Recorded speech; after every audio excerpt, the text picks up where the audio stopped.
Hello, everybody, and welcome back to the Quarter Life Crisis. I'm your host, Selina, and I'm so happy that you decided to tune in today. We will talk about a little bit of depth, a little bit about timing, and a little bit about how I overcame my quarter life crisis, which tips I have for you. Death is coming for all of us, but not just yet. So let's not dwell on it. However, since I've been to Barcelona, I feel like I've lived 9 lives ever since I got here because there's so much to do. I've talked a lot about timing and also about my next moves and also thinking whether I'm actually spending my Tuesday right, worrying about the things that I worry about, which will not even matter in the next 5 years or maybe even within the next year. I'll be here until the end of August, and truly it's been a blessing. Yes, it is extremely hot. I will not complain though because I chose this, but let me tell you, my brain is fried. If there is not an AC in the room, I get grumpy and I don't really sleep really well. And yes, I get why people have dinner at 10 p.m. because before that you just can't. But the city is buzzing, time flies, but also at the same time is kind of feeling slowed down for me. Like I've been here forever and I can really watch the world go by. And also, I meet a lot of millennials here, and we all come to the same conclusion that time is really the one resource we will never get back. Money, we will always be able to make more of. Even energy can be restored to some point, but time is just vanishing. It just goes, it's just running away. We all know this, right? We all also know that we should drink more water, catch more sleep, exercise more. Still, we spend 3 hours doom scrolling. I want to be more in awe. You know how kids and babies, they just learn so much every freaking day. They need to puzzle the world together. Like we already know a lot, right? As me as a 28-year-old, I already know a lot. And yet I should be exploring so much more. So for the summer here, I've decided that my quest will be that I want to learn something new every day, not just Spanish. Yes, I'm still working on that, but also that I want to see something new every day or hear something new, taste something new, smell something new. You get the gist. I want to ask the better questions. For example, how do I want to be spending my Tuesday on this planet? Barcelona is great. Barcelona is buzzing with life. And yet I have some questions that I will have to answer eventually. And this will be mostly about the future, which is my next move. I do feel like I've outgrown the role of the CEO a little bit and that I want and that I need more impact in my job. Also, that coming back to Salzburg was the plan, but it kind of doesn't feel right anymore now that I've seen what Barcelona has offered me. And also, I haven't been pickpocketed, which I'm really proud of.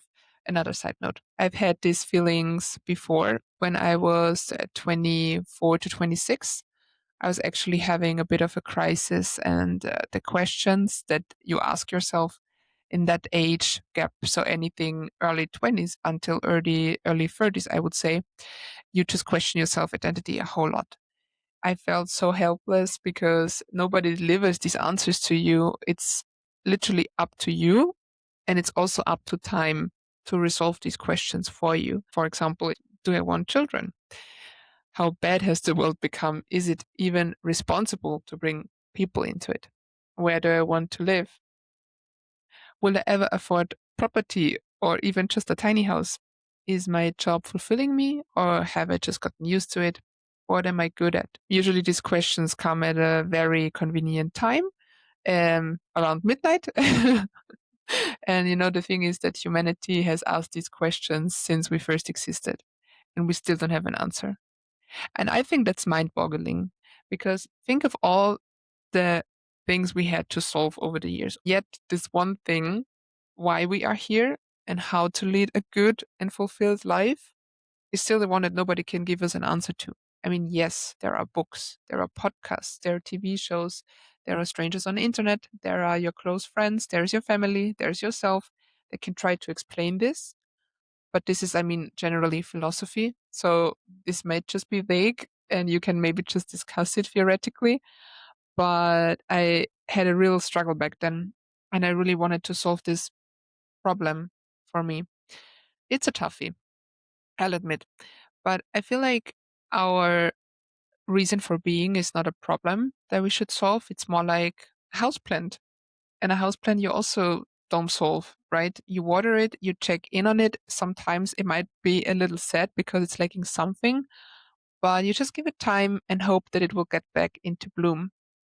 So these are questions that are meant to be visited, revisited, but not solved. Also, it will always change. Your answer will not stay the same. I can tell you as much. I also want to give you some tips on what actually helped me to get through this quarter life crisis, which was intense. And the first one is gratefulness.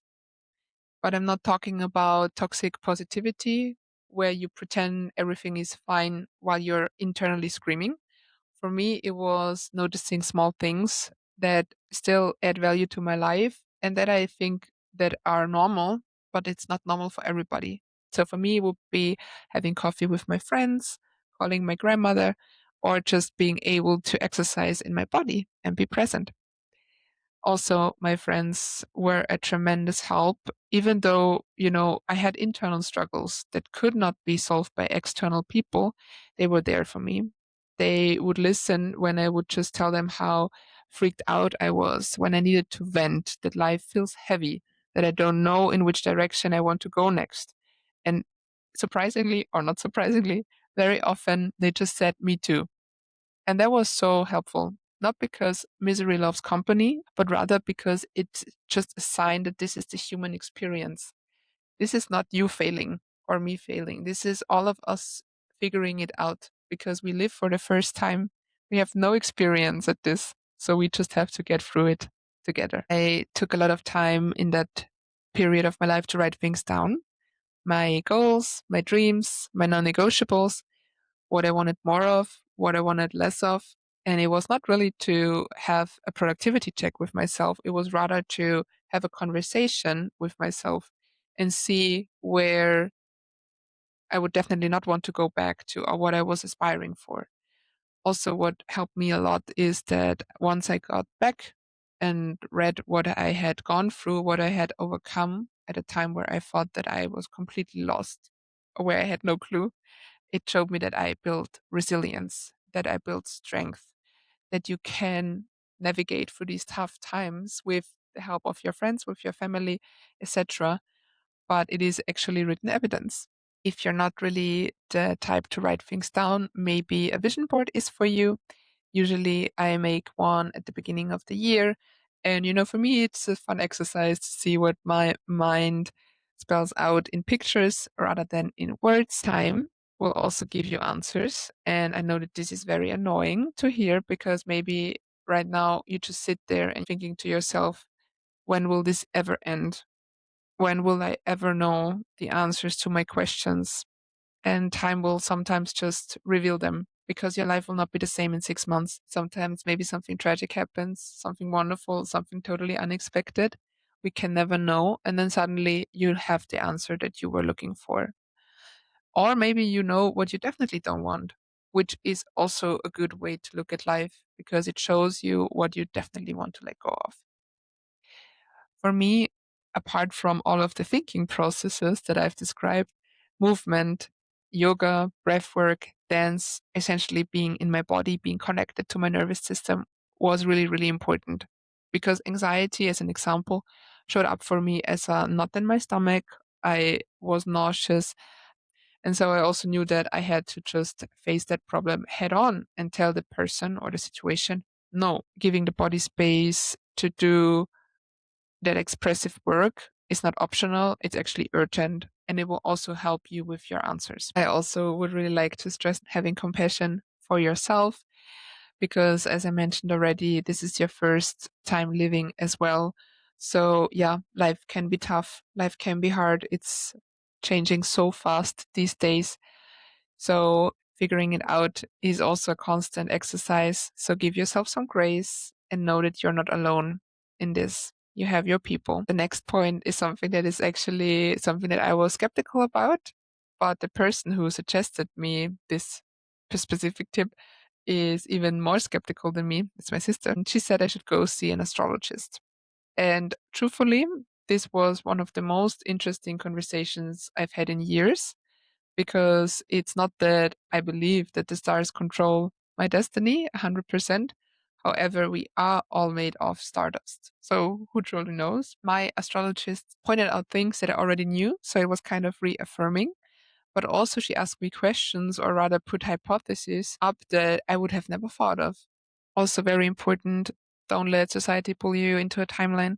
In your 20s and in your 30s, you have this thing where you are like, by the time I'm 30, or by the time I'm done with my bachelor's, with my master's degree, by the time I have built my house, I will be happy, or I should be, blah, blah. And I think this is just something that is not coming from you specifically, is rather something that society put into our heads. And that is just the way it is, right? Like we cannot deny our upbringing, but especially for the women, I want to say, don't let society bully you into a timeline. There is so much more than having a husband or having kids by the time you're X years old. I think we should all be measured in the countries that we visited, in the animals that we loved, the conversations we had, the lives we touched, or just the moments where we were truly alive, where nothing else existed because we were so happy and we were so present. Lastly, and this is again a little bit more poetic, I believe that the universe has a vastly different plan for me than the ones that I made. And it might be more awesome, more chaotic, more hurtful, more colorful, or maybe all of the above. And again, this is not about handing power over to an unknown force and just hope for the best. This is not what an Aquarius like me would believe. And I'm also not that passive. I'm too determined to actually try and plan out my dream life. Yet I think there's something magical about the universe, about the way life works sometimes. And I think it's important to accept that those plans will also change and that you have to be ready for that. Sometimes the best things in my life have happened and I didn't plan for them at all. Like I had no clue what was coming, truly. I'm still figuring out. I will report back for sure when I have the answers, when I know what will be my next move. But if this episode helped you, if you have tips to share for others, what helped you through your quarter life crisis, if you're still in it, hang in there. You can drop a comment, you can write me a message. I read everything. And right now I feel like I want to get out of the office and I want to touch some grass. Or maybe in Barcelona, rather, go to the beach and touch some sand. See you next week. Bye.